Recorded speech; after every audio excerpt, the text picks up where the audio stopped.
Welcome everybody to the Jbk Zone Coverage Podcast. Season 1, episode 11. I'm your host, the Big Dog. Got Matt Yenza right there. Gotta be sure to down at the bottom. What's going on, you guys?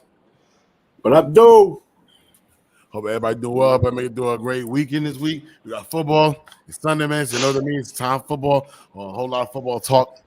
Before we get into that, I do want to stop and talk about the picture we just showed not too long ago. DJ Headed passed away yesterday in a car accident. Him and 5 others was involved in a car accident, which lives lost. So sad to hear. So sad of the situation for all the families. DJ Hayden, I believe, played for Oakland or Detroit, Jacksonville. I think he finished his career on the Commanders. I think he was on the practice squad. Yeah, the practice squad. Released. But other than that, yeah, solid career, man. So sad for something like that happened. For what I was told, someone ran a red light and cracked into him. From what I heard. Yeah, so it's so sad. That's why it's so important. Like you can't be speeding, man. Especially when these lights. Some people want to see the yellow light and want to keep going, but sometimes it's dangerous, man. Especially certain cities. Like what they happened in Texas, right? Houston. Yeah, in Houston, where he was. Yeah, Houston, where he was born and where he was raised and born, and where he went to school. His college career was in Houston. Yeah, that's such a sad situation. Yeah, my heart's he was 33 years old, man. 33 years old. That's not the way to go. No, I guess nobody. I guarantee the people speeding. I guarantee the people speeding through that light were drunk. Probably. At 2 a.m. 6 people died. Could have been 7, but the other one's still alive, barely. But it all could have been. He also solved with he was in the SUV he was in with his college players he went to college with, fellow Cougar Zach McMillan, and offensive lineman Ralph Araguru, and they all perished, except for one of his friends, he's still alive. He's the only one barely hanging on. Also lost was a young lady and the male driver, I believe, and of the other car, and then a homeless guy got caught in the crossfire, so he passed. He got smoked too. So just it's a sad thing when those kind of things happen to anybody. Not just football players, but when it's a football player out there and he's just trying to make good, doing what he was out there doing. It's kind of sad, but it's sad because nobody has patience these days. He's speeding in intersections in Houston. It's a city. It's not a freaking farm area. Stop doing that shit. People gotta be aware. Yeah, but condolences and prayers to all their families, man. It's such a sad situation, man. Hate to see stuff like that, man. But we do want to acknowledge he was a former football player, so we want to acknowledge those type of people. Good morning, man. What's going on? How you doing, man? Everybody joining in. We do have a special guest I'm going to bring on. But before we do that, right now there's a live game going on with the NFL Colts and the New England Patriots right now. Sunday morning football out there in London. It's 7-3 right now. The Colts way. So, and I believe the New England Patriots driving right now. But I'm supposed to guess no other than Dennis. He's from the Ignorant Thinking Podcast and the Side Joint. What's going on, man? What's up, everybody? How y'all doing, man? All right. What is going on, D? Not much, man. I'm glad to be here. Sorry about last week.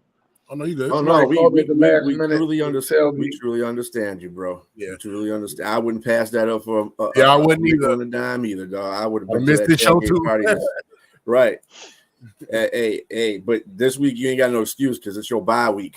It is. Yeah. Feeling good after that Cowboys win, huh? We beat the Cowboys. Yeah, everything good. And before we get started, I want to let y'all know that my boy Montez Bryant is back in the league. Unfortunately, he chose the wrong team, but I'm trying to him anyway. He's one of my favorite receivers. And I hate the jersey. Yeah, he was reinstated last week. Actually, I thought, man. I thought you were going to pull out the bumblebee. Heck no, nah. AB ain't. On that one jersey, I got the AB jersey. I ain't putting that on no more. But shout out to my guy, man. I wish him luck, man. Unfortunately, I feel like he should have been in the league, man. I've been saying that for a while now, and finally let him come back.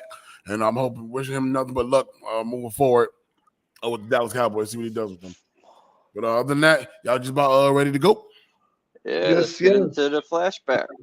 We know that Philadelphia is leading the NFC. What kind of facts is that? Duh. What the hell? What's going on, man? Let's get right now to flashback video of the week. All right, let me take that off here. Hold on just a minute. All right. Flashback video. From the gun, Roethlisberger in zone bound, and it is a touchdown. Martavis Bryant living up to the challenge. Yep, nice route by him. Watch what he does, and you're thinking, how can he get open against Kirkpatrick in the back of the end zone? Top of your screen, number 10, little fake curl inside, then look at the separation it gives him against Kirkpatrick and Roethlisberger right on target. Well, look at the catch. As he tried to control it, make sure he didn't lose it. This is an amazing acrobatic effort from behind. I was so busy watching the route. And a flip. Does he keep control? Yes. Oh, that's some. That's like a tennis. And that was your flashback video of the week. Yeah, catch. That's what that was. Martavis Bryant, his acrobatic catch. We went on to win that game 18-16 in the wild card game a couple of years back. And to honor Missed him that dude. back, he had to be a flashback video of the week. I do. Missed that dude. Yeah, he was a dog. He was a baller for real. I switch he was caught up in. You know what? I would have let him smoke all the weed he want. You know, well, I think when they reinstated, they stopped no punishing players for that. He still wasn't even reinstated, but Josh Gordon was immediately. That was crazy to me. That shit was just wild to me. I noticed it, but it's all good. He's back in the league now, so that was your flashback video of the week. Want to catch what we do every single week? Tune in next week to find out what the next video is. Are you ready to get right into our Monkeys news? No. I got you. Yeah.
All right, that was Monkey Zone Coverage News. Appreciate that, Monkey.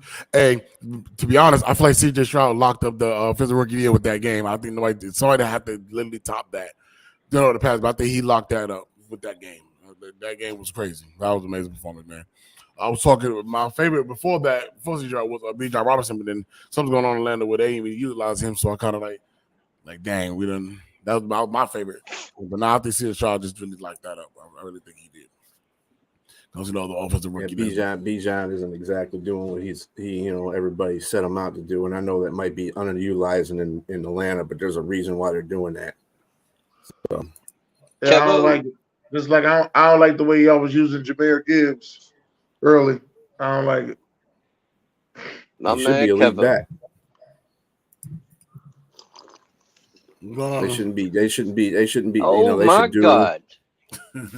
Yeah. Niggas in the chat room. Oh, God. Yo, punish me. Oh, God. Brother Jeeves. Okay. Jesse, everybody ready to get into these topics? Oh my That's God, good. dude! I'm like shocked Oh, right yeah. now, man. All right, let's get right into it. Let's go. Yeah, got to talk about and recap Thursday night football game. Chicago 16, Carolina 13. I tried to do my best to watch the majority of this game, but I don't know, two boring teams. So, it's kind of tough on me. So, I tried watching it. I did see a return in this game. I believe it was by Carolina. I believe it was. Yeah. Carolina, yeah.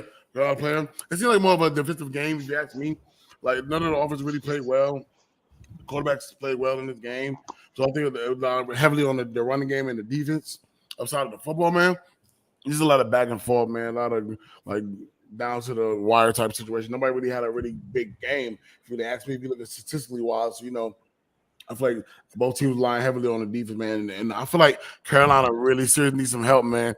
That quarterback needs help, man. Like, he's struggling out there. He literally struggling out there. Like, have no weapons. I mean, Adam Thielen is still a baller, but he's at that age where he ain't gonna keep staying at that peak. The running game really not there. I don't really understand Miles Sanders' role in there. I feel like he's more the leader of the pack than Bryce Young is. If you ask me, let's see, who else? Justin Fields did not play that game. It was Badgett. That's his name, Badgett. Yeah. Tyson Badgett. Tyson Badgett. Yeah, he kind of struggled in this game too. I feel like both quarterbacks struggling, both offenses struggling. It was more of the special teams and your defense that was winning these games for them. And that's just my take. Two rookie quarterbacks. That's why. Yeah. It's the game you want to get. Well, that and the Tyson fact they have Badgett. no offensive line, either one of them. It's like Tyson the battle Badgett is just of another screwed version. up offensive lines you can possibly have. Yeah. Tyson All right, Badgett reminds me of Duck Hodges. I mean, I feel for Bryce Young. I mean, because he's going to have to deal with that until they get that offensive line fixed. Yeah. So. He was just struggling. One of his life throughout the whole game was just terrible. But then what you I'll got? tell you what, though, I think the difference. I think the player that made a difference in that game was Montez Sweat. He was bringing the pain. Yeah, he was. Actually, he was. He was bringing the pain in that game. Great. And Brisker. Yeah, really Brisker well. was doing good too. Yeah, A lot of Montez people say pretty much. A lot of people say Carolina should have went for it on 4th and 10 instead of kicking a field goal. I don't know. I say kick the field goal. I don't normally you're not going to convert on 4th and 10. That's normally you're not going to convert on that. That is a big. I didn't know the kicker didn't have enough legs. I mean, it was a 59-yard. I understand, but I didn't know he didn't. Like when I first looked at it, it didn't look like it was short. It just looked like he missed. And then I looked at it again. No, he was like 5 yards short. Yeah. Well, the thing about it is too. Remember, Pinero used to be the kicker for Chicago. Yeah. Oh shit. There you go. Yeah. But be sure what's your thoughts on the game, though? I guess. But anyway. Yeah, be sure what's your thoughts on this game, though? Not much. I mean, Chicago and Carolina. Like I said, I watch these games out the corner of my eye if they're bad like this. Next week a good game's going to be on, so we'll be more glued and focused on it. But this game, I just saw flashes of Montez Sweat. He was doing his thing. He's actually gotten that defense a little bit more legit as far as they're still not going to beat too many people in their own division, and they're not going to win too many more games. But it's just the fact that defense got a little bit better with him on there. I don't think Bajette is playing bad. It's just that I think he focuses too much on different players that can make, like DJ Moore. He goes out of his way to try to find these players instead of checking down to everybody else when he's covered. I think he'll be better, but I don't think he's going to get a chance to because Justin Fields I think he's coming back next week. This week, next weekend, he's coming back. So we'll see. I'm not really sold on Justin Fields either. So I'm sold on him.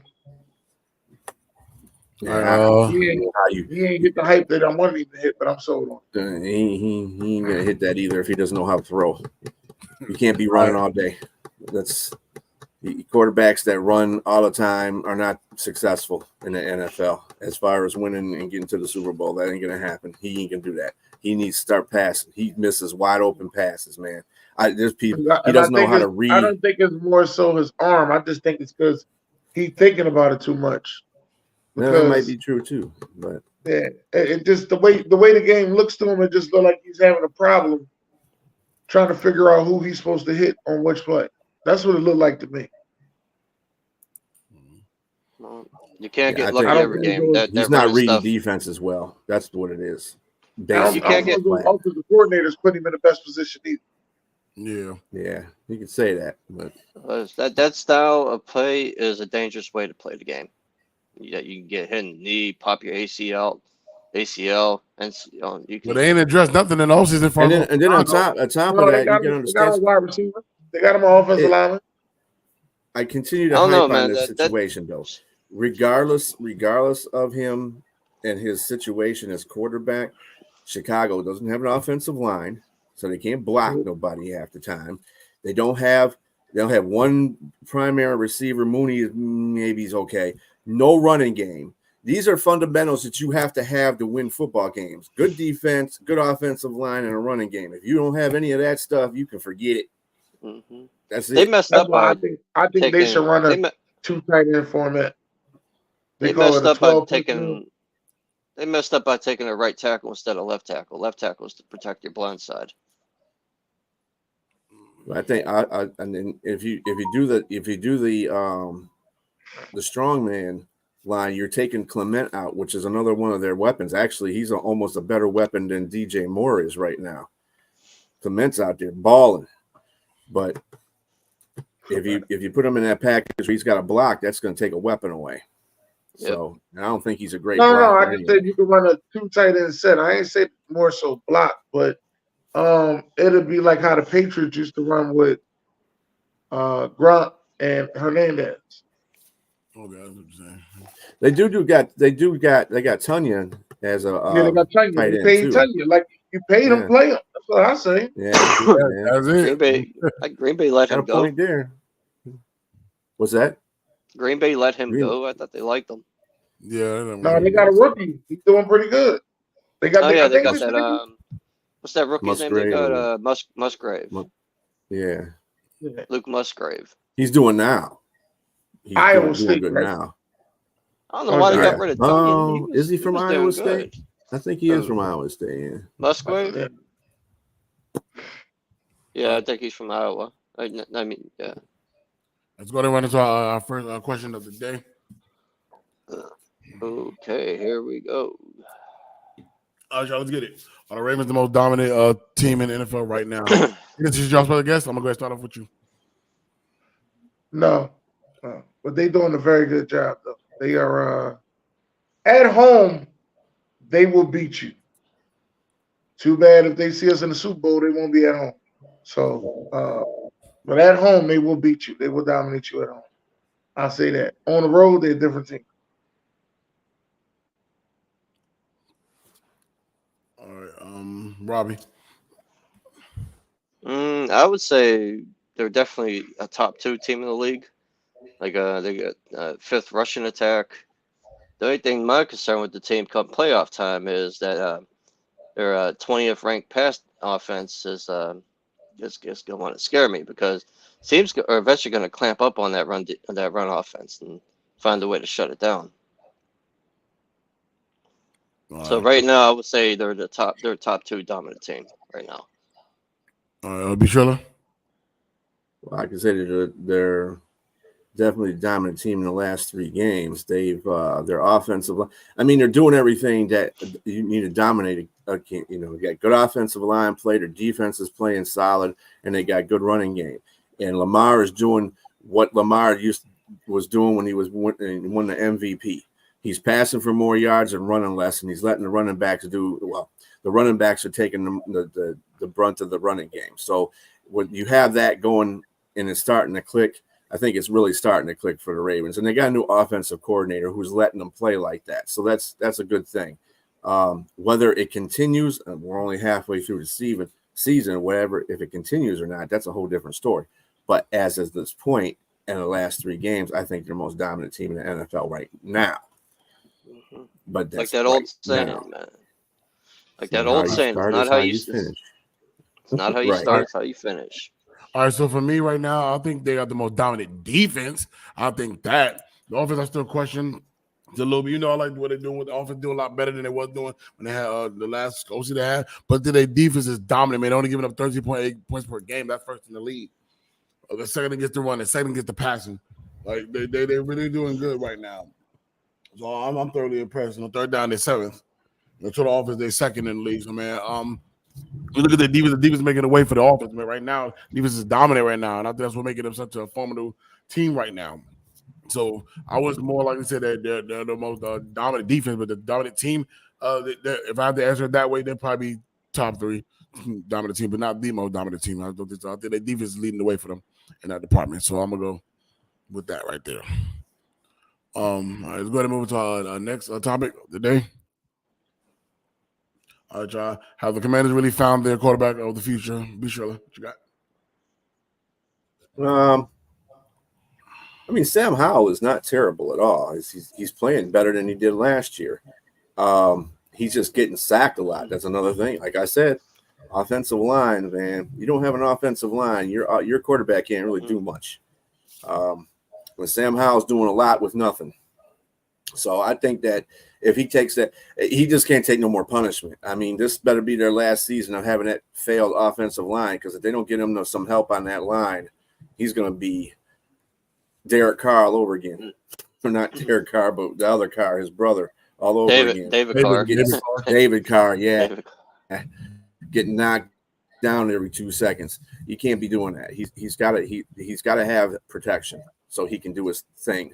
And he's doing his thing. It's just that he probably could be better if he had that offensive line around him. Yeah, all right, Robbie. So you got to give a quarterback at least 3 to 5 seconds to make a throw. And if you look at Washington's O-line, they're only giving him 1 to 2 to make a throw. And it's making them get the ball out quicker, but make them make more mistakes. And the O-line, with all the comp they got for them 2 DNs and Sweat and Chase Young, hopefully they get him some protection in the draft. That O-line on the offense is the biggest issue. The receivers are actually pretty damn good. Mm-hmm. So they need to give him some O-line. You got to give a quarterback at least 3 to 5 seconds to make a good decision from the pocket. All right, and for me, I think how they found the quarterback of the future, I'm not really sure right now. Like I said, Sam Howell just playing with the cards he's dealt with at this point, man. It did with a lot of adversity going on, especially the offensive line was one of the biggest issues there. I thought them getting rid of the top 2 defensive players would kind of make them struggle a little bit, but actually that defense was actually playing stellar. Actually, that's what it actually did. It actually really did, and it took it to him the whole game. So I actually was impressed. To be honest with you, I'm very, very impressed with what I saw. But like I said, you can't blame what he got right now. Right now, there's a lot of things going on in Washington right now with the head coach situation, offensive line situation, the trade that was question mark. They got a lot of draft picks. So hopefully, next year they'll drop the necessary pieces to build around what they have. So right now, only time will tell. So I can't make a judgment on him right now. So as right now, he's playing with the cards he's dealt with. Des, what you got? I think Big Face Sam is the guy. I believe in Big Face Sam. He definitely bust our ass twice. I ain't gonna lie. I believe in Big Face Sam. I think Eric Bieniemy got him playing, so well. It's ridiculous. I believe in Big Face Sam. I think this. If I'm Washington, I take the chance on him and bring him back next year. I take the chance to make him a starter for next year, and I build everything around him. Everything. But would you drive? But then would you drive a quarterback though? Still, if you was them? Would you still do it? Not the first, second round. Okay. So if I'm able to get a 5th rounder, let me just say let's just say Bo Nix go in the 4th round. I'll take Bo Nix. Okay. Yeah, they could just bring in a veteran to make them to challenge him more. There's a veteran there now. Jacoby Brissett. Jacoby Brissett. Yeah, that was about to his there. Yeah, Jacoby Brissett. Yeah, I think they're fine. I think they're fine that where they're at right now. And you're right. I told you though, the defensive line, they got dogs on their defensive line. They do. I mean, Chase and Sweat weren't living up to their potential on that line. That's the reason why they traded them. But you can see it didn't really make a dent in their defense. Their defense is even actually played better the last game. So yeah, Chase Young was getting bullied by offensive linemen. Chase Young had to be on the field. That's the problem with him. He wasn't on the field. When he was, yeah. Yeah, when he was doing. I'm just glad he out my division. He was getting boxed up. I'm just glad they both out my division. I'm just only thing I'm upset about is you gonna wait to trade him after you play the Eagles twice.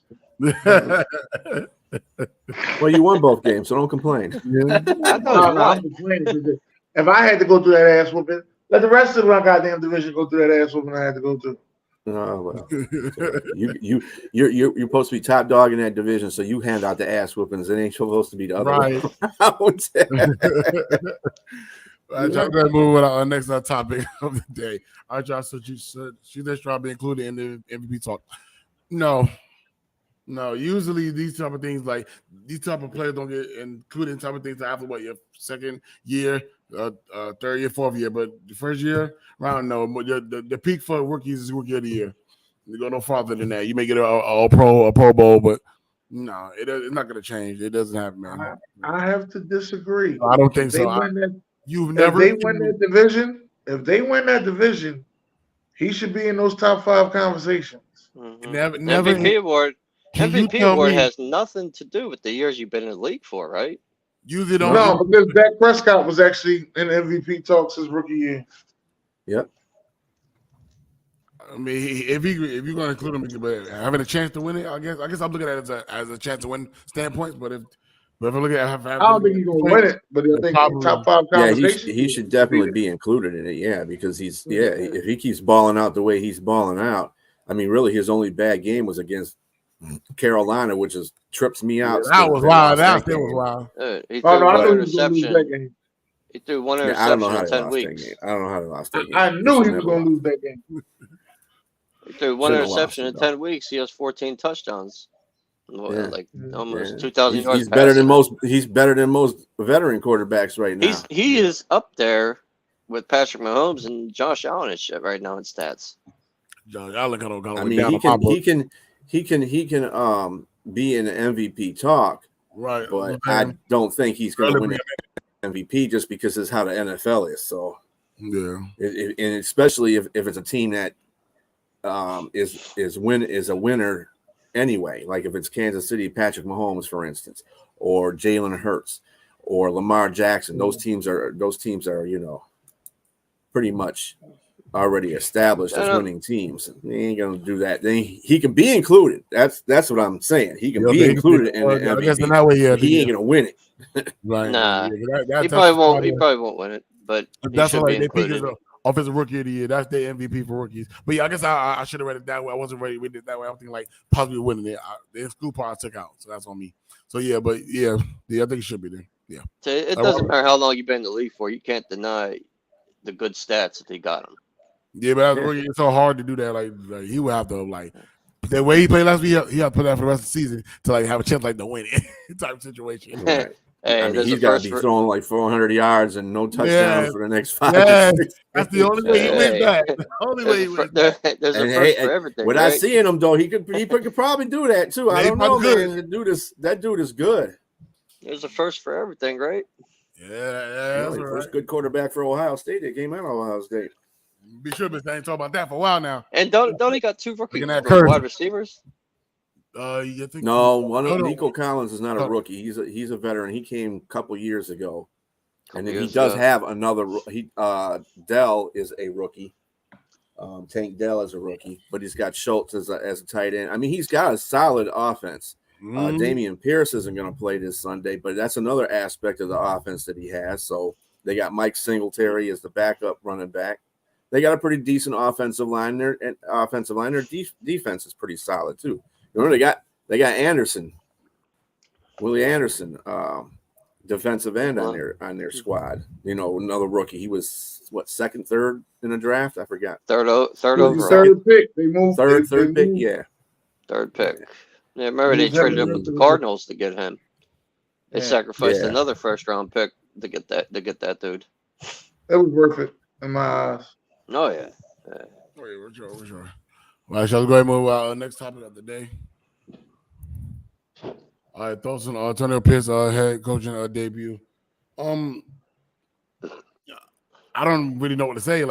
It was a good win. The first 30-point game since the departure of Josh McDaniels, but I mean, it was against the Giants, so I want as much as I want to say I was impressed. I mean, I guess I don't know what to say because if he did this to a contending team, I'm like, damn man, he got look poised. But it didn't look like they wanted to play. He let somebody they wanted to play for because actually they're actually playing for some type of football. Since John McDavid, they didn't want to play. But he gave him that spark. Maybe he was some type of spark. But I guess only time will tell. Too early to tell. It's only been one game, man. Like I'm not about to sit and say like he played a great game. What he did obviously, but it was against the Giants, and Giants probably the worst team in football. So one of. But so look impressive. But we'll see what happens when you do that against a 500 team. Until you do that, and then maybe I'll probably answer this question better. But right now, he did good. He made them look like they wanted to play. They went out there and they played. And sometimes you need. They did it. Sometimes you need a spark beating weak teams. Probably, but not to beat the Giants. You don't need a spark to beat no damn Giants. so I'm not impressed. That's why I'm not impressed. It was good though for them because they needed that after everything they've been going through with John McDaniels. So I guess it's a plus on their end. So they look motivated. So I'm gonna leave it at that. All right, Dennis, what you got? We got a rule on the Buck Flair show, right? Mm-hmm. When a coach gets fired, a team plays harder. Okay, that's our rule. So I knew as soon as he got fired, the Raiders was gonna win. It didn't matter who they was playing. They could have played Kansas City.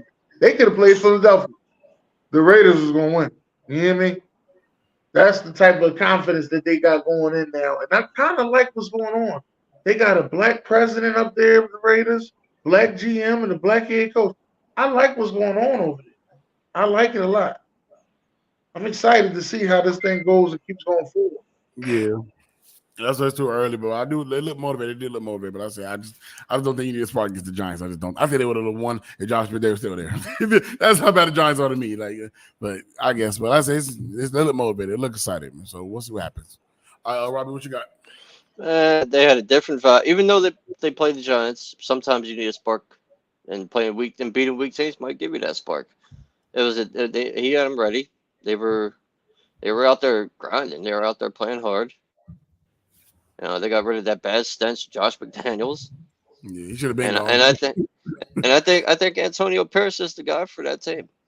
Like even though it's his first game, he just looks like how he comes off. He looks like he's the guy that coached that team that they need. All right, be sure. Yeah, I think that was a Musa moment for the Raiders. Getting rid of the coach they had before, kind of cut loose. I always like it when a defensive player becomes a coach. That help, that motivates the team a little bit because defensive players are pretty fiery anyway. They have to be. And Antonio Pierce was a pretty good, and he played against the team that he played for. That was pretty funny. Yeah, the team he played for. So it's and you're right. The Giants aren't the greatest team in the world, but Dennis is right too. They would have probably went out there and beat anybody. At that point, it was a Musa moment. They would have beat anybody. I just think they just got the monkey off their back and just said, hey, let's go. 30 points. They scored 30 points. That's the first time they scored 30 points. Yeah. But if you look at it, if you just say the Giants are bad, the Raiders ain't that much better. No, I know. That's what I'm saying. I don't think they're both bad teams. And everybody played a good part in that. The offense was pretty solid. They had Josh was out there balling. Devontae had a couple of good catches. Renfro even had a couple of good catches. Yeah, that's something he hasn't been doing all season. Quiet all season long. Yeah.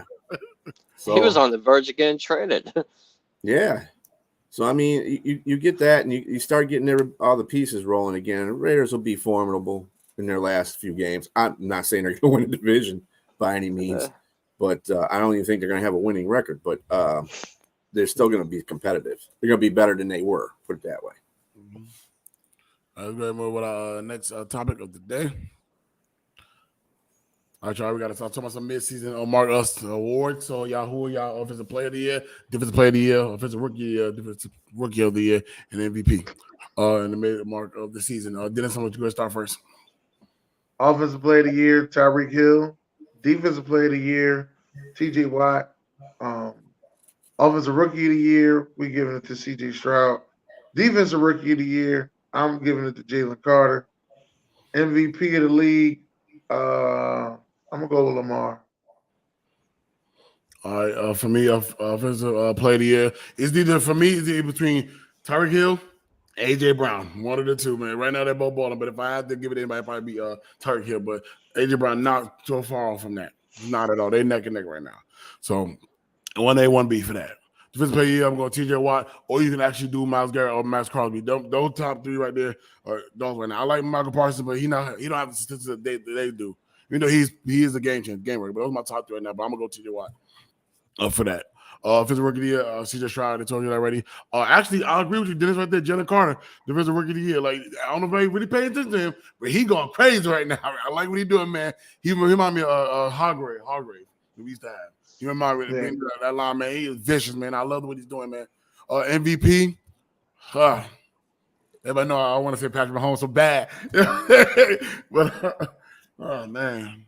But I gotta say, I think Lamar playing real good too. So it's between him and Lamar right now. I like Patrick Mahomes and Lamar. One of the two. I just don't know.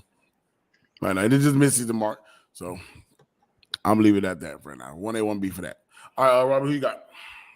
Offensive player, I got Tyreek Hill. Defense, TJ Watt. Offensive rookie, CJ Stroud. And defensive player of the year, Witherspoon from the Seattle Seahawks. Okay. And MVP, I got what is his name? Witherspoon. What's his first name? I can't remember his first name. Devon Witherspoon. I got him as the defense. Him or Jalen. I wanted to go Jalen Carter, but I wanted to be different and go Witherspoon here. All right. MVP. I got I hate picking quarterbacks because I would love to see any other position win this damn reward. I would too. I'll go Patrick Mahomes. All right, be sure. Okay, my offensive player of the year is going to be AJ Brown because I think he's going to sustain that. Where I think Hill's going to go down a little bit. They haven't played any good. I mean, they haven't played a good team and won. So AJ Brown, on the other hand, has played good teams and won. So I'm going by the record on that one. Defensive player of the year, I think we all got to make that anonymous and say TJ Watt because he's been playing lights out too. And again, and to John's point, Garrett and what's his face is also Matt Crosby. Yeah, he's also good. I wish we would have traded for him. There's that guy's so many a monster. good. Max Crosby. Offensive rookie of the year, I'm going CJ Stroud right now. Defensive rookie of the year, I have to agree with Robbie on that, with Devon Witherspoon, and MVP, Lamar Jackson as of right now. Everybody almost about got the same, mostly. So I can live with that. I wanted to go Lamar, but he got to throw some more touchdowns. Only why I threw Lamar name in there because the mid-season, you got to be honest. Like Lamar is playing great. Yeah, he is. I can't. Except when he playoffs. That's it. Except when he playoffs. That's it.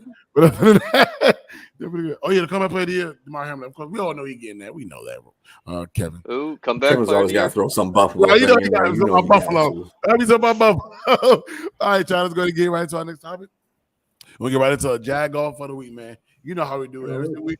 We got calls about how we're doing something crazy, something weird, something mysterious. I don't know. Every single week, I feel like it gets worse and worse and worse. Let's give up. Let's go ahead and put up our Jag for the week. For mine, actually. Okay, y'all. Here's my Jag of the week. Goes to Aaron Jacobs. Wonder why. Here's why I give it to him. So he said the last two games, the Ravens outscored their opponents 75-9. Here's my problem. The last two games, they played the Cardinals and the Seahawks, and that was 27 points. So I'm trying to figure out, I want to know how he got 9 out of that. It's going to find out what it was. He made an error. What I want him to do is be honest about his error, but he didn't want to do that. So I started getting his ass for it. I was like, bro, you're wrong. Because I'm curious to know how you got 9 points out of the last two games. Your math ain't mapping. What he's actually trying to say is that if their last 2 home games, they outscored their teams. And even with the 75 points, you're still wrong. That's 68. So he's still wrong. On top of that. So for me, I'm just like, man, all I wanted you to do is admit that you was wrong. But you, and then Robbie had the audacity to argue with us in the backstage. We got him for that too. So my Jag of the week is Aaron Jacob, just for not being honest about your error. And I'm saying, fuck up. We fuck up all the time, but still was wrong. So hooked on phonics, it's still a thing. It is. Your math wasn't mapping. I wanted you to be honest. You didn't want. I gave you opportunity to do that, but you wanted to keep it going. But so my jacket we go to Aaron Jones / Aaron Jacobs, / Ryan, just for even defending him. That's my jack off of the week. I be sure you got one. Oh yeah. So my jack off of the week is this guy. Shoot. This guy. So this guy is New Orleans Saints wide receiver Michael Thomas. He was arrested Friday following an incident involving a contractor outside his home. The arrest comes 2 days before the Saints game, which is going to be today. So the interview, the contractor's name is Luis Cifuentes. He was building the house across the street from Thomas's home in Kenner, which is a New Orleans suburb. And Thomas allegedly came upset and threatened the construction crew for parking across from his house and telling Cifuentes that he would get a brick or a bullet in the car. That's first mistake. And so he decided he's going to throw a brick at the car and cause little to any damage. Obviously, this is the reason why he's a receiver, not a quarterback, because he didn't cause little to no damage. So that's the second fail on his part. So, and then Thomas walked up to Cifuentes, grabbed 2 bricks, and after he grabbed the 2 bricks and threw them at the truck, Cifuentes started recording the video because, he's trying to, hey, see, this dude is going nuts. And so Thomas tried to grab the phone from him and pushing him over in an attempt to delete the video. And he told Cifuentes actually as well. He said, if you record this, I'm gonna beat the crap out of you or shoot you either way. I'm like, dude. And this comes after a couple of weeks after Chris Olave got pulled over going, what the hell is going on in New Orleans, man? The Cajun food ain't doing well. I don't know what's going on, man. It's just, I don't know. Michael Thomas is an idiot. That's just dumb. You're gonna yell at somebody for parking across from you, really, across from you. Get the fuck out of here, man. We can ask old retarded. We can ask old Nicholas Morse what's going on with them. Rob, you got a jacket for the week? No, I don't have one this week. Next week I probably will. All right, Dennis, you got a jacket for the week? Jack over the week? Part-time No. I don't think I had nothing too crazy to happen this week. Okay, all right, that's good. All right, y'all, so let's go ahead and move on with our next topic of the day. All right, y'all, can Cincy win without Chase? I thought Chase is playing. I thought it's a game-time decision. Oh. Higgins is also a game-time decision. Is something that they didn't say either. No, my fantasy, they say he out. That's why I took him out. I got T. Higgins. I took him out. They say he was out. Oh, he's out too? Okay. Well, then Chase is a game-time decision because I have him on fantasy. And they got Cleveland, right? Tabs on him because of his back. No, they play some hokey tone. Houston. They got Houston, as a matter of fact. Yeah, they got Houston. Oh, so can they win without it? I believe so. Where's the game at? Is it in Cincy or is it in Houston? Houston. It's in Cincy. They ain't winning. It's in Cincy. Cincinnati not winning that game. And they win. So answer the question. So they look like they're gonna be without both their receivers, top receivers. It looks like that. And the Houston is playing pretty good. I don't know. It's gonna be tough, man. I would love to see Cincinnati lose for obvious reasons. This is the game, so I love seeing my division lose. And right now we had a tight spot at the number 2 spot for the 3rd spot for 5-3. We all sitting at 5-3. So outside of Baltimore. So can they win? Probably not. I don't know. I'm hoping they don't. Answer that question. Bishop, what you got? Yeah, Higgins is already enough of a weapon to be lost on that team. And if Chase doesn't play, I like Joe Burrow, but when you got lack of weapons, Mixon is not just going to get it done for you. You got to have somebody to be thrown into it. You're going to your tight end, and then you're going to your other, your third receiver is basically going to be your first receiver.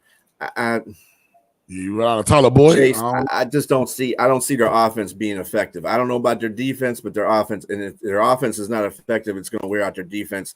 And with CJ Stroud playing the way he's playing right now, if Chase doesn't play, I don't think Cincinnati will win that game. Hey, now, be sure you got me scared right now. I got Joe Burrow starting my fantasy. Now I'm scared. Should I switch him out or not? Now I'm worried now. Well, just make sure that you on that game when it comes on, because that's like I have to do the same thing because Chase is basically besides Herbert, there's only 2 damn players I got. So I still got walk-off golf, so I don't know if I want to switch him out. I don't know. You better figure out something, man. I'm starting CJ Stroud over golf this week. Okay. You starting CJ Stroud over golf this week. Okay. There you go. So Dennis, what you got? No, I say they're gonna lose. They're not winning without them. And I don't know what they're gonna. They might lose 2 in a row. Shit. They play on Thursday too. I don't know. Oh, they do. Yeah, they got the Baltimore. Ravens. Oh man, I would love to see that. Oh man, okay. They got the flock twats. Okay. All right, Robbie, what you got? With one of them playing to Higgins or Chase, they got a good chance to win the game. But without both, they're dead in the water. I don't care how good of a passer Joey B is. With no weapons, ain't happening. Yeah, y'all got me scared, man. I really want to go out and. You know what? You're a slacker. But I'm scared. What if he does have a good game? How many wins you got in fantasy? It's week 10. How many wins you got in fantasy? How hard is it to check the injury? Don't ask me that question. I'm saying that 6-3 right now. My team. All right, well, you only need one more win and you guaranteed to be in. Yeah. Yeah. Check the injury report. So I leave Joe Burrow in then or put Walker Golf in? Like, what I do? I'm scared. What's the option there? Walk off golf because that should be a high scoring game. Whose Lions play? They play the Chargers. Yeah, the Chargers in LA at the Chargers. I love walk golf. I know I love walk golf. Man, I'm a little scared. I'm gonna make my decision around. What's the decision? What are you on the fence for? I'm on a game time decision. Joe Burrow. Joe Burrow. Starting Joe Burrow. Yeah, I got him my Listen, if there's no weapons for Joey B, you start Wog. At least Walker got all his weapons. He got all his weapons. So yeah, the Lions are full strength. All right, I'm gonna make Joe Burrow. I'm gonna make Joe Burrow a game time decision. I'm leaving for now. And I'm gonna let him be a game time decision. By 12:30, I'll make my answer. My final decision now. 12:30. Slacker. I'm scared now. Like that back to slacker. All right, John, let's go again. I just go ahead and move on next topic of the day. Don't be scared. It's only fair. I am. Because I gotta play Corey, man. Corey been talking shit to me all week long. All right, y'all. Can the 49ers win over the Jags to set things right? Set things right.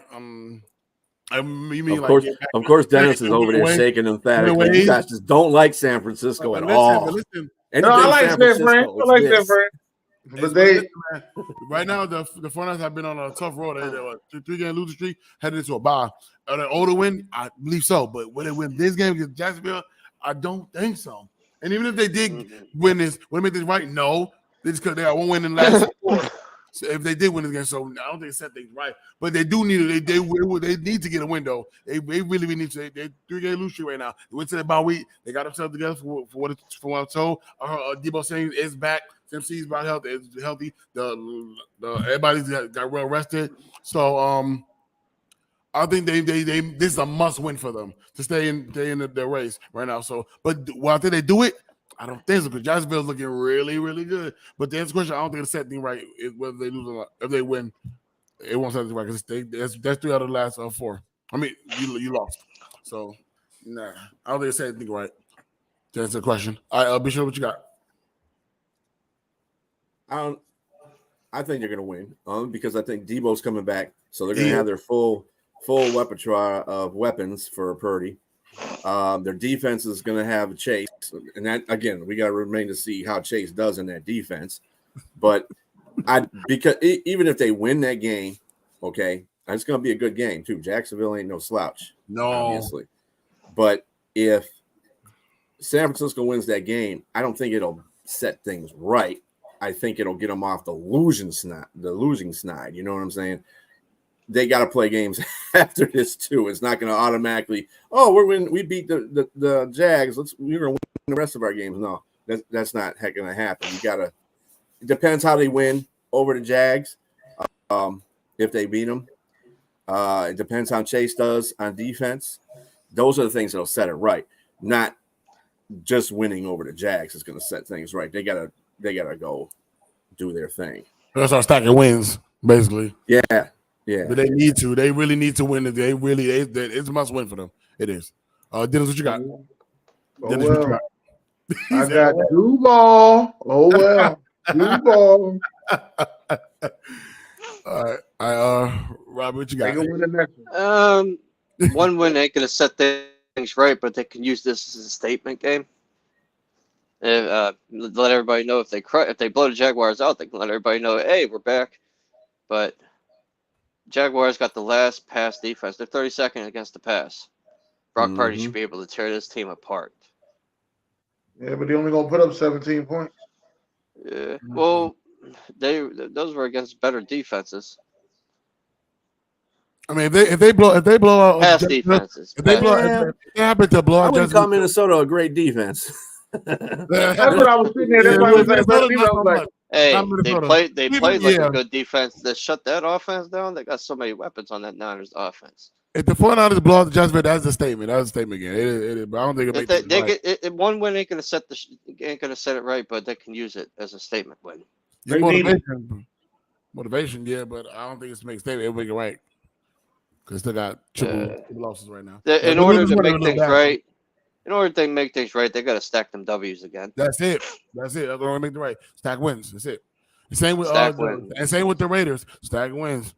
Brock Purdy needs to play like Brock Purdy before week 7. We guys plays back, and normally when he has both Debo Samuels and CMC. They win on the majority of the games, and without him, you've seen they haven't been looking right. He been a turnover machine as of late too, which makes it with those two playing makes it good for Ayuk because Ayuk can get more open because everybody's paying attention to CMC and Debo. That's the reason why San Francisco wins a lot of these games offensively is because of that. You're too busy looking in the backfield to see who's got the ball, and there's not the defenses aren't keyed on certain other individuals. And you got Kittle still. Remember that? You got Kittle. Fucking bum. But you got Kittle. Yeah, they don't throw him the ball that much. He's more like blocking. Throw him the ball more. He's more blocking. Even though I can't stand that jag off. I don't like him. I know people. I don't like Kittle anyway. But I'm just not sold on him, man. Like if you say the dominant tight end out or not, and I'm not anybody saying that, but I don't think I can put him in that category like a Travis Kelce. I don't think I can put him in. He's not that. He something about him like not making me feel like he could be one of the top tight ends in the league. He's not giving me that. Dude, he's maybe last week or the week before was his best game I think I've seen. He's not one of them top. I wouldn't put him in the top 5 tight end right now. I wouldn't do it. He's the reason why is because Debo wasn't out there in the field. That's why. He's not giving me that guy to me. I don't know. Maybe it's just me. I'm tripping. But I don't know. But I just don't see him as that guy. I never really was solely heavy on him. This is the same guy I was complaining a year ago about having extra bye week. What? You barely on the field half the time. He gets paid millions of dollars. Shut up. Yeah, so I never really was sold on him. But if I had a forehead like his, I'd be a good blocker too. All right, y'all gonna move on our next topic of the day. Yeah, that's the man's forehead. All right, y'all. Is this the year Lamar brings ring to Baltimore? Oh man, usually when you had a Ravens conversation, they extend a long time, and that's on me because this is my right here. So to answer this question, I'm gonna say maybe. Maybe. I'm gonna say maybe. It's all about his health, man, because this is usually around the time of the year he slip fall on a toenail, something like that.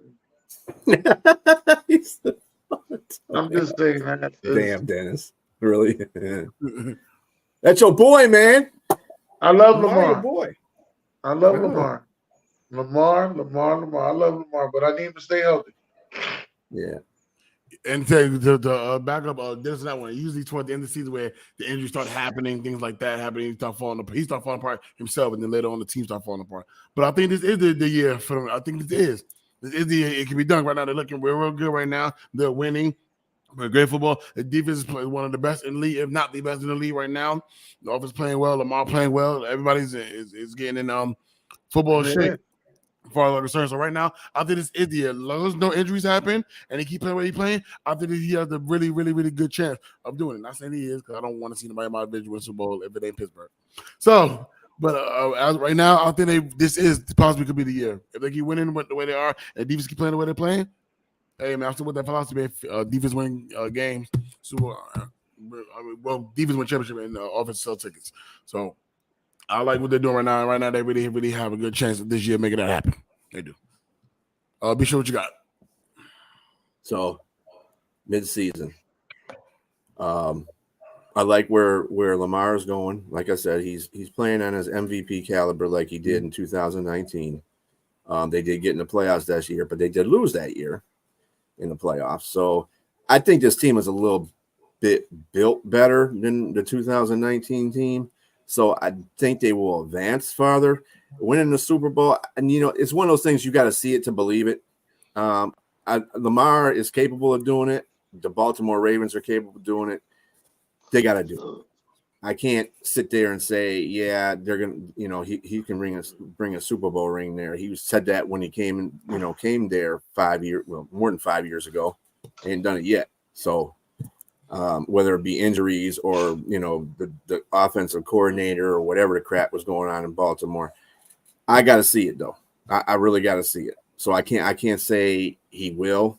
I like the way like I said, I like the way he's playing. I like the way Ravens are playing. I just can't see it until they actually do it. I have more faith in Philadelphia. The most confidence in Philadelphia being in the Super Bowl. So I don't have that confidence with the Ravens. I'm gonna let you know. I ain't falling for that Jedi mind trick. You think you're going to upset Philly in the playoffs? That's the best team in the NFL. You think you're going to upset Philly in the playoffs? I see where you're going with this, Bistro. The Lions ain't there yet. Dude. All right, Robert. They're going to win a playoff game, but they ain't there yet. I think it all depends on who they play in the playoffs, because they can run into a good run-stopping team that can shut down their run game, and Lamar's going to have to pass the ball. That's not a problem. It's any given Sunday too, so yes, it's any given Sunday too, so you can't predict who's going to be in the Super Bowl right now. It's a wait and see approach for me. Yeah, that's fair. I shall go ahead and move on to the topic of the day. Oh, they say Chase is suspended to play. They just announced it. Who's playing? Chase is going to play. I feel a little bit better about my fantasy. What's injured? What did he injure? Back. His back. Remember the last game? He fell straight on his back, making a catch. Yeah. All right. Is it possible that the Bills will be looking from the outside of the playoffs? Be sure what you got.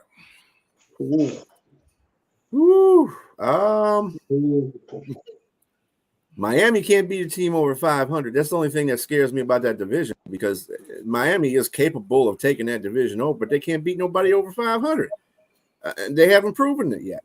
Bills have proven it. So, I mean, I'm not counting the Bills out, but that division is all fucked up. The Jets are supposed to be up there, and then we're waiting for Aaron Rodgers, to be God and bring him in, whatever. That ain't happening. I ain't seeing that, and forget New England. New England's is toast. So it's a possibility, but the way that division is set up, I don't know. I can't say that they're going to be looking from the outside. I think they're going to be in the playoffs. Whether they win games in the playoffs, that's a different story. Dennis, what you got?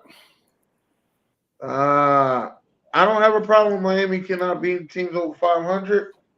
But if they play teams over 500 at home, they have a chance. That's my thing. On the road, Miami don't have a chance. The Buffalo Bills got to get this thing together. Like, the 49ers could lose this game this week, but the 49ers still can come back and win a division. Buffalo Bills, on the other hand, this don't look good. And we may see the downfall of the Buffalo Bills after this year. They may lose a coach, a wide receiver, a couple other players. They just may clean house. This may be going down south for the Buffalo Bills. So, and I think they're not going to make the playoffs either. Ooh. I got a strange feeling they're losing to Denver Monday night. Whoa. Oh, Denver on man. Hot take right there. a 2-game win streak. Denver on a 2-game win streak coming off a bye. Strange Yeah, feeling they Denver's beat Buffalo consistent Monday night. Denver's too inconsistent for me to be betting on them. Yeah, I don't know. This team I picked them to beat They can the win Chiefs. 2 games. They can lose 2 games. They can lose 8 and then win 2. And then, what does that mean?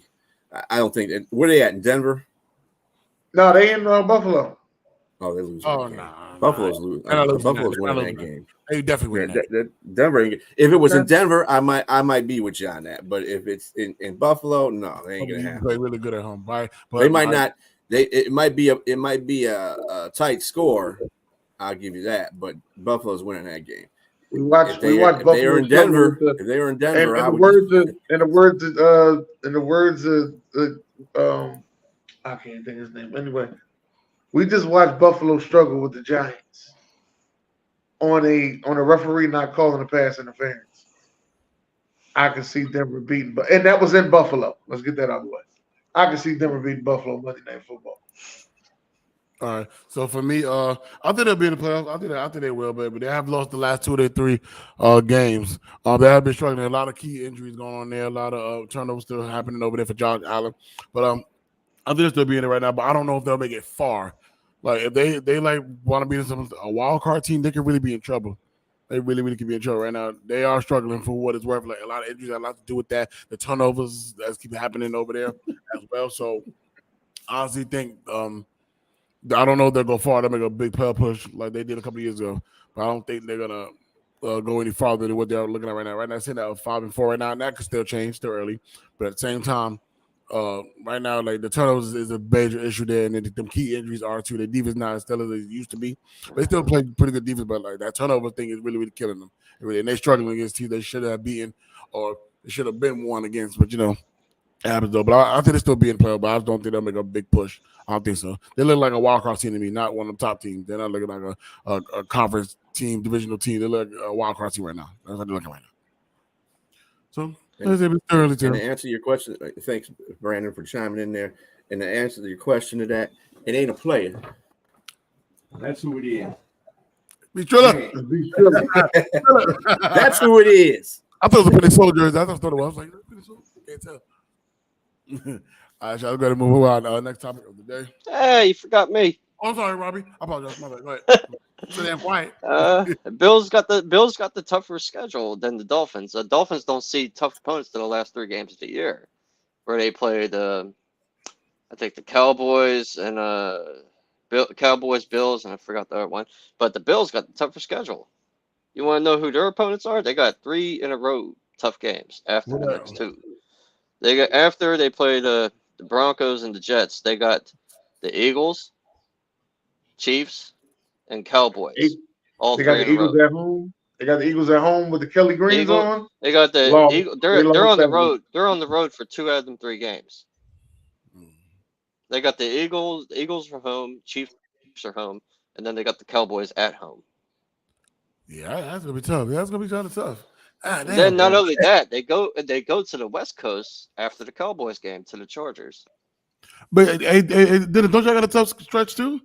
Coming up for y'all ball? Yeah, but supposedly we have the toughest schedule in the NFL. Yeah, they do. They do. Yeah, if they somehow win those 3 games, the NFC East could come down to the last game of the year.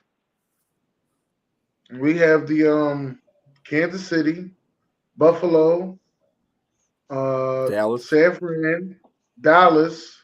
Mm-hmm. I forgot somebody else we play. Every time, but the Eagles. I think it's the Seahawks. Yin's got the what? You got the Chiefs next week. Yeah, Chiefs. Monday night. It'll be a great game. Then Kansas City. Then we come. You got Taylor Swift be there. And you know Taylor Swift undefeated.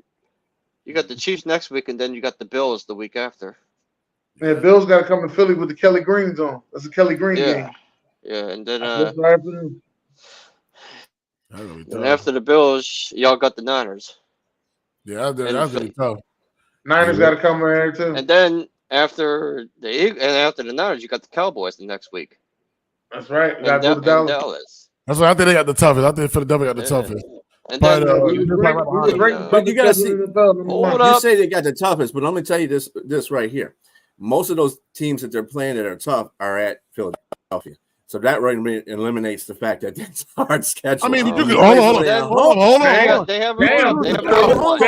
Hold on. Let's not They do have that. another one. You can They lose have at another home. You one can. after that. It's possible. They have Yeah, another don't Not do that. Philadelphia. The Philadelphia's not losing at home. Not in the second half of the season. You don't know that. With the game, you don't know that. You don't know what's gonna happen. Yeah, then they have a Any tough given one Sunday. after, Don't do that. Any given Okay. Sunday, man. Don't after do that game against the Cowboys. They Don't have do any I given didn't Sunday say- either. I didn't say they're gonna They lose don't every single game at home. I didn't say that. But Las it's Vegas possible. don't play on any given Sunday. Any given but- Sunday. Oh, no, we ain't doing that. That's how they make their point spreads, man. Hell no. Any But given after- Sunday don't count for after- them. I'm not saying that Philly gonna lose every single home game. I didn't say that, but it is possible. Again, it's possible. But But- after that, But I'm not saying I'm not saying that either. But their schedule is not their strength of their schedule shouldn't be based on they're playing a lot of their games, tough games at home. It doesn't. If they were playing away, that might be a different story. A lot of teams play different when they're away. Don't matter how good they are. So that would be like when they play Dallas. It might be a close game against Dallas. Oh, Lord, I hope not. You know what's gonna be. You know what I'm saying. So, but that's a divisional game, and it's in Dallas. That game could be close. It was the first time they played in Philly, right? So the same thing with the Washington games. They were close games, even though Philadelphia won them. It's still, it's better that they face those tough teams at home. That's all I'm saying. I mean, no. Who's the team we play at the Dallas, Rob? Seahawks at Seattle. That's what I thought. Seattle. Man. And Seattle. then- We haven't beat And then Seattle. for your We haven't beat last Seattle three in games, Seattle in a long time. then for your last 3 games, you got pushovers. Well, first of all, we got the Giants twice, and then we got Arizona in between. So I wouldn't Come call on, that Giants. a pushover. Giants Arizona's ain't not. beating. Come on, Giants ain't. Look at you being humble. You ain't Flick. You do what you Damn do. well. I see what you do, Damn Dennis. well You're trying to do reverse psychology. Reverse psychology on your clients. Guilty. Fuck all that reserve. I'm not using. I can. You only can do that for your own team. So I give that one to Dennis. You can't do that with anybody else. Can't do that with a team. I just know you got the Giants twice and you got Arizona. Mm-hmm. That's why you playing an exhibition game. I didn't make the schedule. Exactly. I know that. When the schedule came out, we were ranked the #1 schedule, and we didn't win the Super Bowl. We lost. The team that won the Super Bowl got the 15th hardest schedule. Nobody says nothing to them. Don't the Bills play the Ravens though? Taylor Swift comes to the games, and they're undefeated every game she comes to. She will be at that game next Monday. All right, y'all go ahead and move on. Next topic of the day. All right, y'all. Can Josh Dobbs lead the Vikings to the playoffs? Be sure what you got. Hell yeah, he can. That dude came in there not knowing a playbook, Not knowing the players. not knowing players. Got thrown into the game because the rookie quarterback didn't make it through 3 damn plus snaps. I'm not laughing at the rookie quarterback. I just think it's kind of hilarious that the rookie quarterback didn't make it through the first drive of the game. I'm like, damn, dude, at least get 2 drives in before you get hurt. But Dobbs came in there and he didn't rip it up. But for a guy that didn't know the playbook, just got there, didn't practice with the team, and led them to a victory, come on, man. That's a good-ass quarterback right there. And they need somebody to replace Cousins. I mean, he ain't gonna put up Cousin numbers, but I think that's what the Minnesota Vikings need right now. They need, and he's mobile. He won that game with his feet too. He just didn't win the passing. He won it with his feet. And if you have a mobile quarterback like that can pass and run, and Dobbs is underestimatedly accurate. He is a very accurate passer. So yeah, I think they'll get in the playoffs just based on that right there. Yeah, for me, I think he can, man. With Justin Jefferson going to come back soon too. Him and Addison is formidable right now, man. The running game could be a little bit better. Deep is good too, but I think he could play a great game in football. He likes to, knows to run the ball, throw the ball. His accuracy is pretty good. So they got a huge chance, man. I like to see what he's gonna do with his connection. Don't use that as an excuse, like Brandon, because Dobbs is good. What happened in Arizona Kyler Murray happened in Arizona. That's what happened. That's the reason. I want to know what they traded him for. That's what I want to know. What they traded him for? Oh damn! Was it a third? No, I want to I want to say a third. That's fifth. It's a fifth. Fifth. Oh, that's a steal. I'd have gave him a fifth and a bag of Snickers. All right, Dennis, what you got? Yeah, I think he will lead them to the playoffs. I'm Arizona actually surprised that Minnesota's actually playing good, to be honest with you. I'm surprised because they lost a lot this offseason. I said they wasn't going to be back, but when they beat the 49ers, they shocked me, and I said, you know what, they could do it.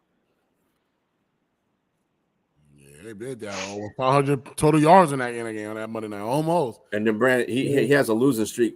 He doesn't have a losing streak. The teams he's been on has a losing streak. There you go. He didn't play bad in any of those games. I don't think he played bad in any of those Arizona games he played. It's his team. You're going to have a good team, you're going to lose. So you should know that. We've had plenty of fucked up teams with Matthew Stafford as a quarterback, and, they blame him for everything, but it ain't. The rest of the team around sucks. So, all right, Robbie, what you got? Yeah, it's a possibility. They can get that final seed in the NFC playoffs. I wonder what the schedule like for them. I want to look it up. The only thing that holds and especially if Justin Jefferson comes back, but that defense is going to be the one to hold him back. I mean, I think they got a chance if you look at it, but outside of that, the two Detroit Lion games, they got the Saints this week. What's their record? They're 5-4. 5-4. So right now they got to play the Saints today. They got the Broncos, they got the Bears, they got the Raiders, they got the Bengals, the Detroit Lions, Green Bay, and Detroit again. The teams I'm worried about for them right now is Cincy and the Detroit Lions in both games. Yeah, they'll probably win. They'll probably beat Detroit in Minnesota, but they ain't gonna beat Detroit in Detroit. I probably that'll be a split. Cincinnati, where's that being played at in Cincinnati? Cincinnati or Minnesota? I think. Hold on, let me go back. I just backed out. Give me a second.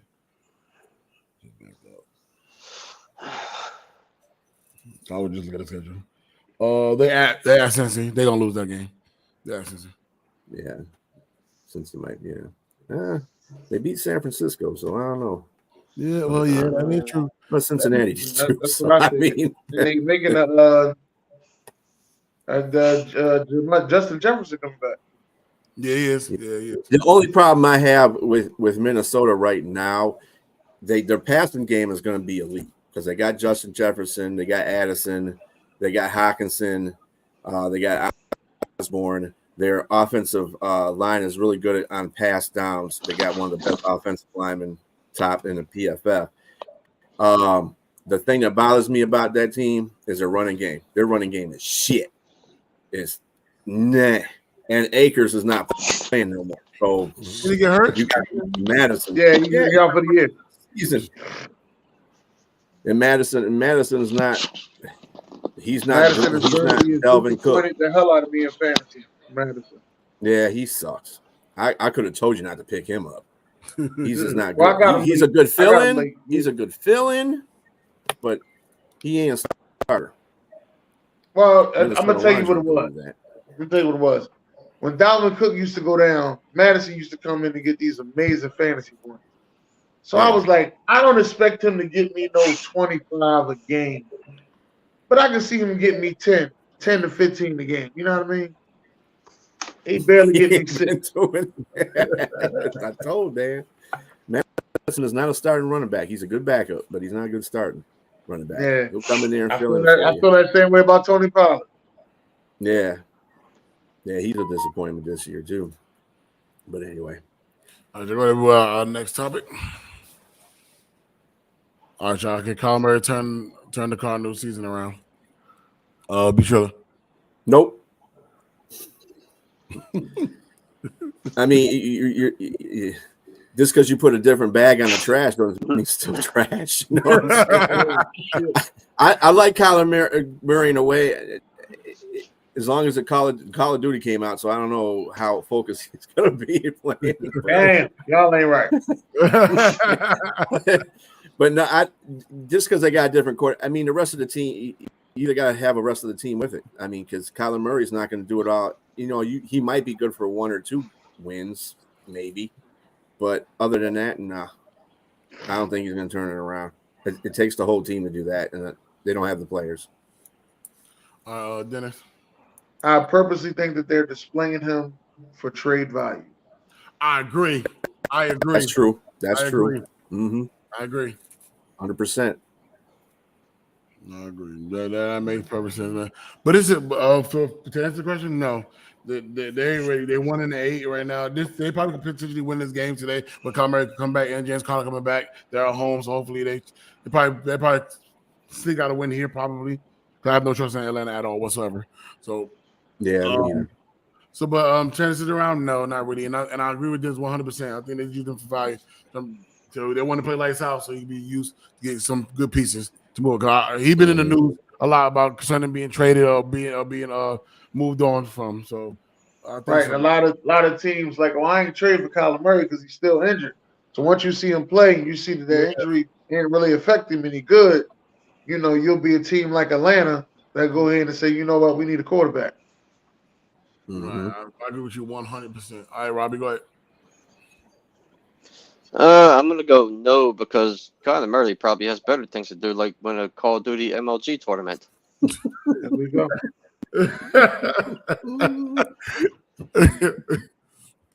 Oh my goodness, man! I think they'll win today, though. Come on, man! If the Arizona Cardinals was Call of Duty, of course I would say yes. Who they play today? They got the Falcons. It's Atlanta too, isn't it? No, it's Cardinals. Is that Cardinals? Yeah, but you can't trust Atlanta because if they get Atlanta blows leads. Now, if he returns, they lose. Well, they said they're gonna take the brakes off of Bijan and get him going, whatever that means. They should have been doing that the whole time. He ain't gonna be able to run on that. I don't understand why they put the brakes on. I don't either. I don't either. Why would you get us that? That's the same thing. Be sure you have to explain this. Why are we just now seeing the flashes of Jahmyr Gibbs now?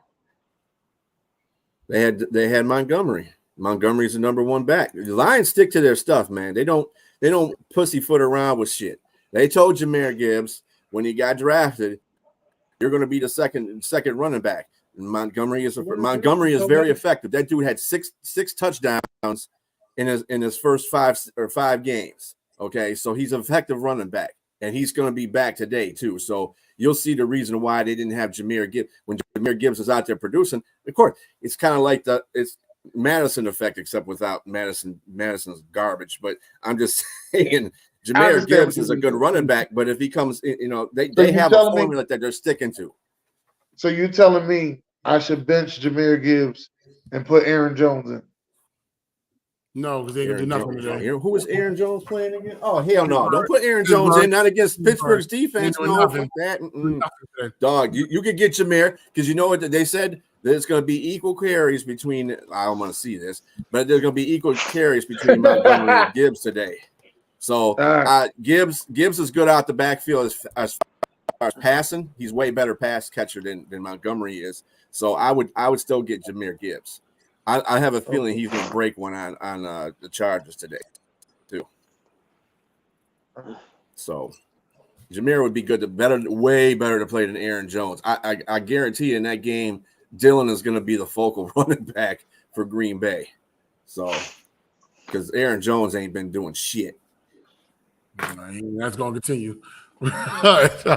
Let's go move on our next topic of the day. All right, John. That will be. Is coaching going to the analyst? Bishop, what you got? So what I mean by coaching going to the analyst, it seems like everything's an analytical play. So when you listen to the commentators and stuff like that, it's 4th down. Analytics say you should go for this, and then most of the time that's what happens. I don't think that there's I was watching college football yesterday, and there was a couple watching the Michigan game. And there was a couple of times where it was 4th down, and they said, analytics says you should go for it. Well, analysts can kiss my ass because what you see on the field is a whole different situation than what a bunch of numbers can stack up to. So, like Penn State yesterday, they had a 4th and 10. right? So they told him not, analytics says you need, or 4th and 4, 5, something like that. And they told analytics said, oh, well, you should go for it at this part of the field. They elected to punt it, which was a good thing for him because Michigan couldn't do anything after they got the ball back. But that's the point I'm trying to make. If they would have not got that first down after they went for it on 4th down, Michigan could have drove down the field and scored, and they only had half the field to go. So it's analytics don't show everything when you're doing real-time football. You know what I'm saying? It's kind of like, this isn't baseball. You have all these analytics set up, and this guy's hitting 360, and he's gonna not, and he hits this way against left-handed pitchers, and he hits this way against right-handed pitchers. Blah blah blah. It's kind of a different thing. I just don't think it should. I think the coaches should coach. That's what they're paid for. Let them coach. Fuck an analyst thing, analysis on whatever the hell's going on. If the coach makes a sound decision, you'll know. Okay. Yeah, I think you should coach. I think you should coach from your gut as well, because if you go by analytics, they're going to end up firing your ass and put somebody else there to listen to analytics.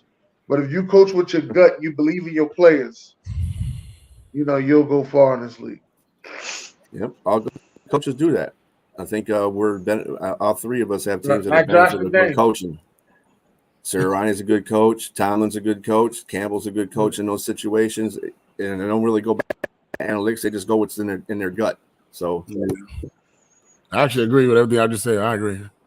No need to be the dead horse. I agree with everything. Robbie, what you got? Forget the analytics. Go by what you see on the field. Coaches should be. It should be natural, organic. You're on the field. You know what's going on. You make the calls. Just going to move on to the next topic of the day. There we go. All right, one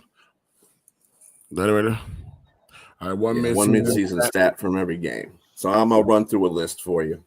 Okay. Just to show you. This is a team perspective, not a player perspective, but a team perspective. For the Arizona Cardinals, a stat to know: through 9 games, 25.6% of Cardinal running back rush attempts have resulted in a loss or no gain. That's the highest rate in the NFL. Jeez. That's why they're a shitty team. Atlanta, stat to know: the Falcons have the highest team run defense grade in the NFL. So that might dispel your theory about Arizona beating the Falcons, because Falcons got a good run defense. They got the best in the run gate, 80.3. That's pretty damn good. Baltimore, stat to know: the Ravens lead the NFL with 42 explosive rushing plays of 10 yards or more. For the Buffalo Bills, and this is a stat I have never heard of before in my entire life, but I'm going to say it anyway. The Bills' offense leads the league in expected points added, or EPA, per play. What the fuck is that? I'm so confused. I don't see it. That's like a stat. That's like they were trying to find something for Buffalo just to make them sound. Damn, man. Did I just go to the upside down? I'm so confused. I'm like, what the hell? The Carolina Panthers stat to know: only the New York Giants and the New York Jets have allowed more quarterback pressures than the Panthers this season. Explains why Bryce Young is having problems back there. Chicago stat to know: the Bears have the lowest pressure rate in the NFL. So you play their defense. Their defense is coming along. That's why Montez Sweat is in the mix. They're doing a lot better at that. At least one game. Cincinnati Bengals stat to know: Joe Burrow has the lowest turnover-worthy play percentage in the NFL this season at 1.4%. So he's not turning over the ball. That's a good thing. Cleveland Browns. The Browns defense leads the NFL in EPA allowed per play. That was what I just saw. I guess is another stat that they couldn't figure out what to put for Cleveland, so they put this stat here. Dallas Cowboys, stat to know: the Cowboys defense has missed just 8% of tackle attempts this season. That's the best rate in the NFL. Their defense is strong. Denver Broncos, another EPA. Though they are improving, the Broncos defense is dead last in EPA per play allowed. Okay. Detroit Lions stat to know the Lions have the second most drop passes this season. Bet you didn't know that. No, I didn't. Second most drop passes this season. And you think that's a potent offense. You see how many times, if they would have caught some of them passes where they would be at, probably half of them came against Baltimore. Green Bay Packers stat to know the Packers are tied for the fewest missed tackles forced on rushing plays this season. So they don't miss tackles on rushing plays, at least. Houston Texans, the Texans have the fewest turnovers in the NFL, 5. That's a recipe for a winning team. Indianapolis Colts, the Colts are top 5 in receiving yards after the catch in 2023. They're top 5 receiving yards after the catch. They get 1,083 after the catch. Jacksonville Jaguars. The Jaguars are tied for the most takeaways in the NFL with 18. Might go well with your Cincinnati upset. Stat to know: Chiefs are 3rd in EPA allowed per play on defense. Damn EPA shit. Las Vegas Raiders. The Raiders are averaging the second fewest yards per carry this season, 3.2. Yeah, they're failing at life at that. Stat to note: just 6.8% of the Chargers, the Los Angeles Chargers, that is, drives have ended in turnovers. Second best in NFL. Uh-oh. That's pretty good stat. Stat to know for the Los Angeles Rams: Matthew Stafford has the 4th most big-time throws, 19 among quarterbacks this season. And that dude hasn't played in a couple games. The Miami Dolphins. Stat to know: the Dolphins have the highest team rushing grade in the NFL, 92.8. That don't surprise me. They got pretty good running backs over here. Minnesota Vikings. Stat to know: the Vikings rank 29th in pressure rate. So they suck pressuring the quarterback. New England Patriots. Stat to know: Mac Jones has the most turnover-worthy plays in the NFL at 18. That'll make Monkey proud. New Orleans Saints. Stat to know: just 29.9% of drives against the Saints defense have ended in points. 5th best mark in the NFL. Good to know for Minnesota game. Stat to know: just 8.5% of the New York Giants offensive drives have ended in a touchdown. That's the 2nd lowest rate in the NFL. You figure? The Jets have the fewest passing yards in the NFL this season. Damn, they only got 1,600. Wow, 1,600 yards in passing. That's bad. Philadelphia, the Eagles have recorded the 2nd most rushing first downs in the NFL, 83. Yeah, push, brotherly shove. There you go. Pittsburgh Steelers. Stat to know: the Steelers have the 3rd most takeaways in the NFL, 16. Hey, I think it's pretty good. We make it shake. Make it shake. San Francisco. That's why I said don't run Aaron Jones out there. He might fumble. He's got propensity to do that shit too. San Francisco 49ers. Stat to know: the 49ers are tied for the best EPA per play in the NFL. Oh yeah. Seattle Seahawks. Only 44.2% of the Seahawks passing yards come after the catch, 4th fewest in the NFL. So they catch the ball and just drop. Tampa Bay Buccaneers. Stat to know: the Buccaneers are averaging the fewest yards per carry in the NFL at 3.1. So their running game is bad. That's why Tampa Bay is fluctuating. Tampa Bay is another one of those teams in that division that are up and down. That running game is killing them. Tennessee Titans. Stat to know: the Titans have allowed, here's this damn EPA, 0.013 EPA per play in defense, 5th worst mark in the NFL. So their defense is not the greatest. Washington Commanders, finally. Sam Howell has been sacked 44 times, 13 more times than the next closest passer. Isn't that Joe Burrow? No, not Joe Burrow, right? No, Joe Burrow hasn't. Joe Burrow has been pretty clean this year. Okay. I think it was. Who is the most pet? What was it? Gotta be. It could be. I think it's Bryce Young.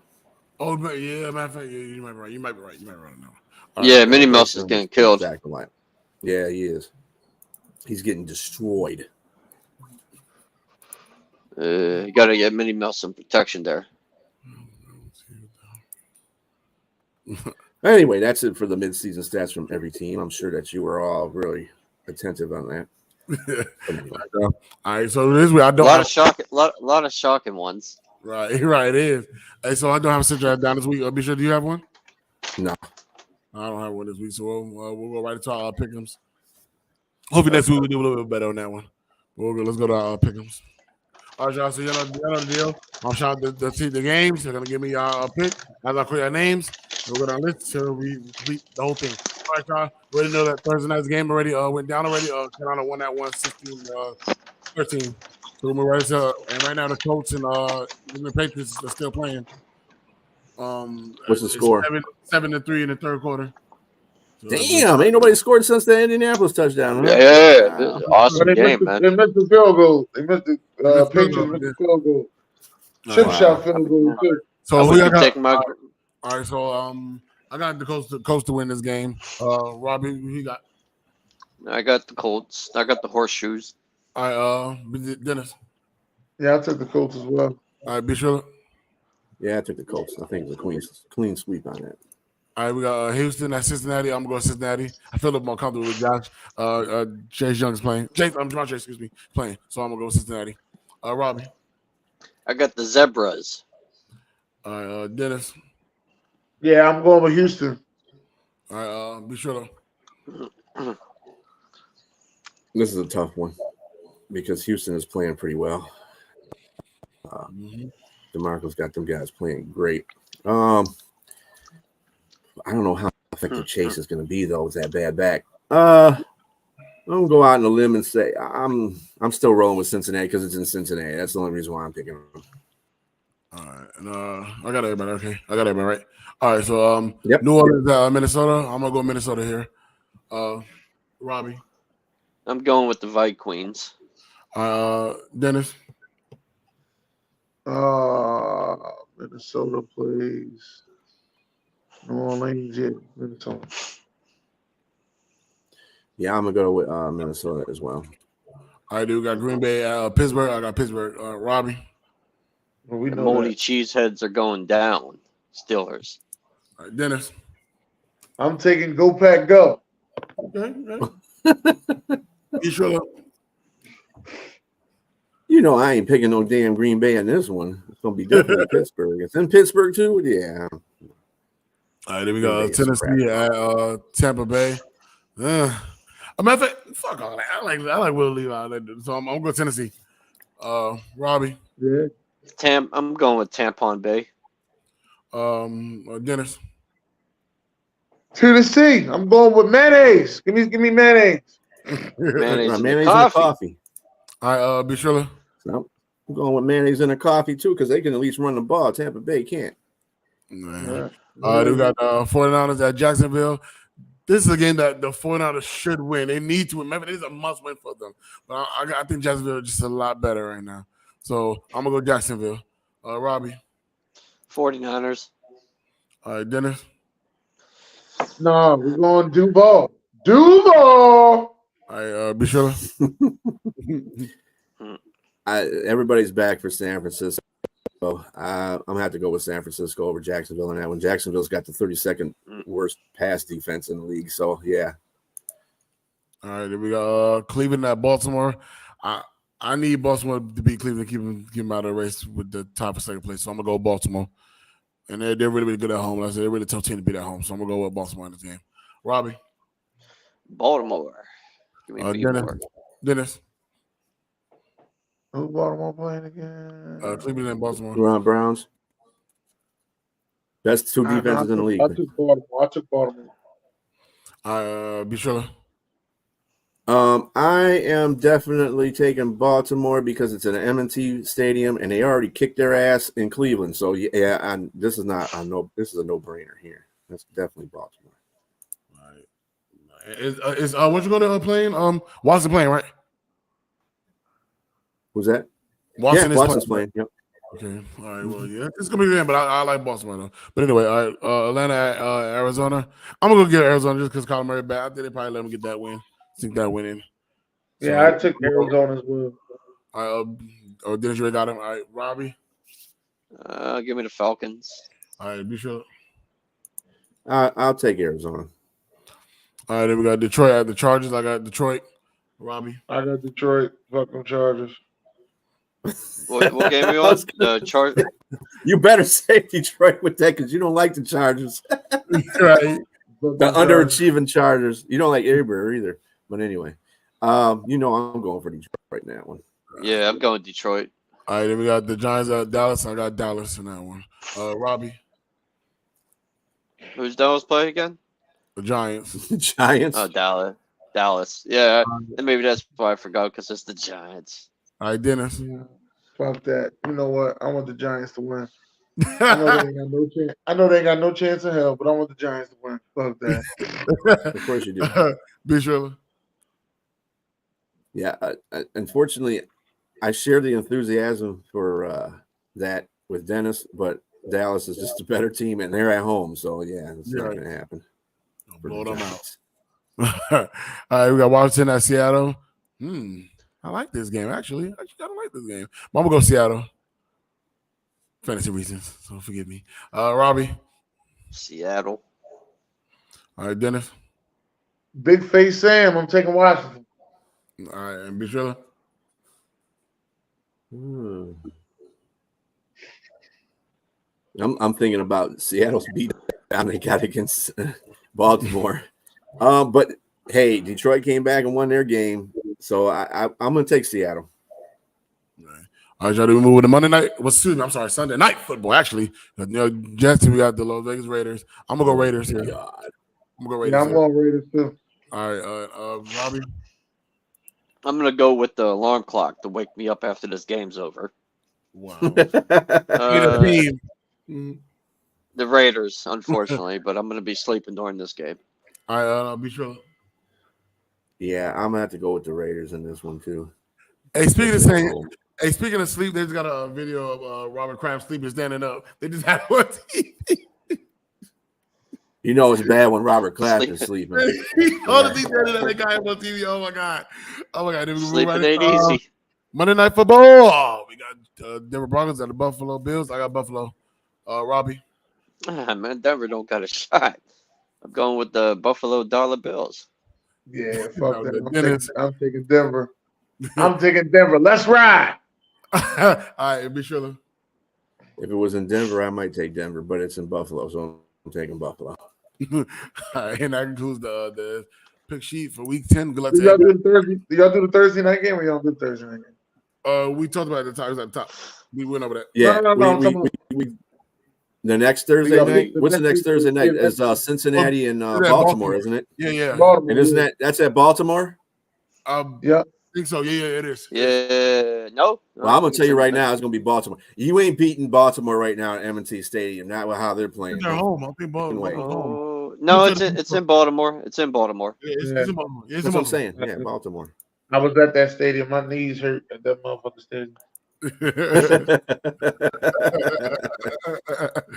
All right, y'all. Let's get right to our zone coverage players of the week.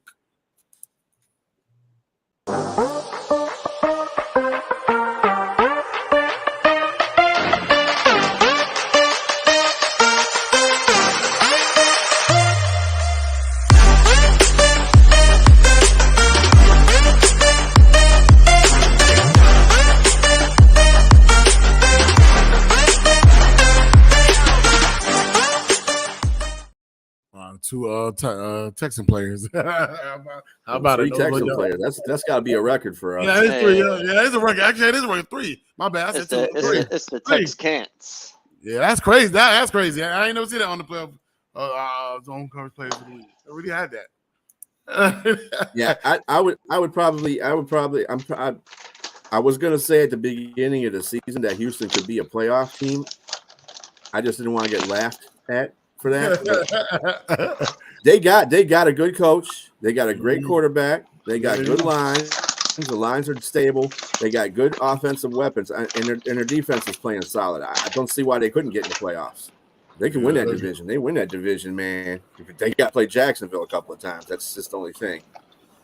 Right. All right, y'all. And that does conclude the end of our show. I want to thank everybody that was on the show today. Dennis, joining us once again, man. It's been a while. Hope we do this again sometime. Of course, you always favorite always come around anytime you want around.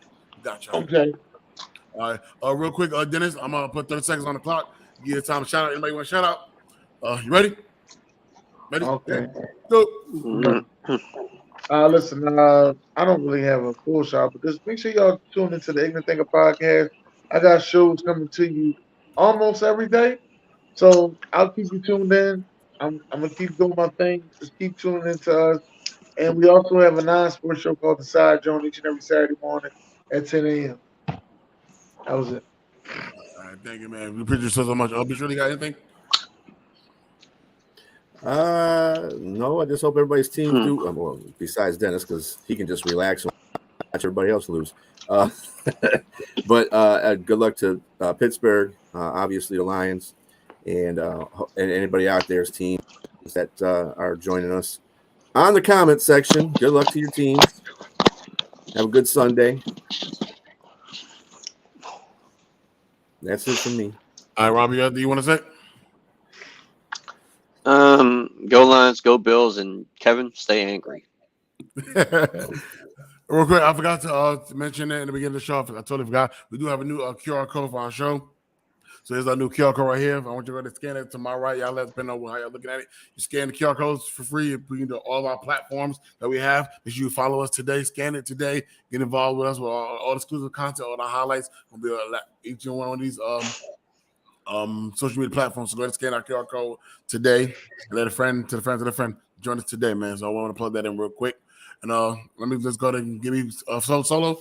Let's get the one more thing. Thank you again for everybody that commented in the comment section. Oh yeah, get better, man. We miss you on the show, but you've been an asset even when you've been off the show. So right. Get better, bro. But everybody else, I appreciate your comments. I see that 2 people are watching from YouTube. That's great. Thank you very much for all that. All right. Thank you. All right, let's go to give me a solo, so we're going to get the final thought. Get up out of here. All right, y'all.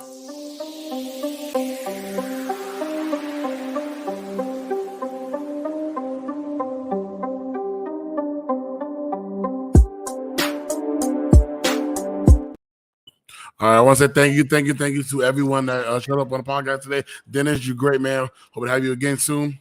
Yeah, definitely got to talk about being on your show once again as well. Backstage, we'll do that.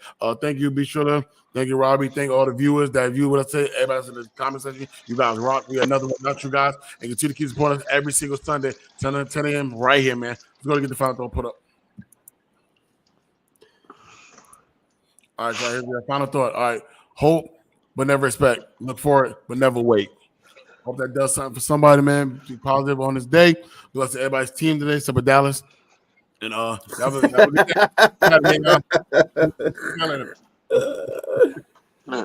damn. We out. All right.